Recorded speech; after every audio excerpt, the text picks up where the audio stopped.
Hello, আসসালামু আলাইকুম। কি অবস্থা তোমাদের? আজকে চলে যাচ্ছি মিরপুর 12-তে। মেট্রোতে উঠবো। হ্যাঁ, উঠে বললাম রিক্সাতে, অনেক বৃষ্টি, মাথা ভিজে গেছে পুরা। মেট্রোতে এসে বললাম ওভারপাস থেকে ট্রেন এসে পড়ছে, বাট আমাদের এখান থেকে এখন আসেনি। দেখা যাক, ওয়েট করা লাগবে, কেয়ার করার। যাক, দেখতে দেখতে মেট্রো এসে পড়লো। উঠে গেলাম আমি আর আমার চাস্তো ভাই। হুম এখন অনেক টাইম, কেয়ার করার।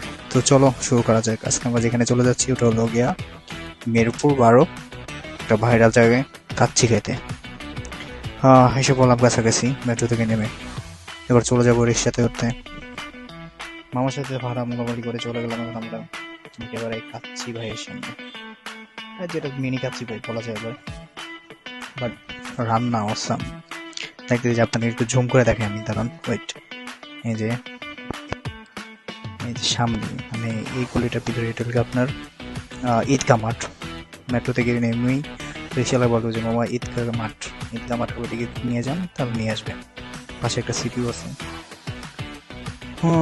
সাইবুল বন্ধুর জন্য ওয়েট করতেছি, দেখা যাক কি হয়। বন্ধুর আজকে বার্থডেতে কল দিয়েছিলাম যে বন্ধু আয়। বন্ধু এসে বললো খাওয়া দাওয়া কমপ্লিট, মানে কাছাকাছি। খাওয়া দাওয়া শেষ করে চলে গেলাম আবারও। এ পর্যন্ত ছিল আজকের ব্লগ। আল্লাহ হাফেজ, বাই বাই। ও, আরেকটা কথা, আব্বুর জন্য নিয়ে গেলাম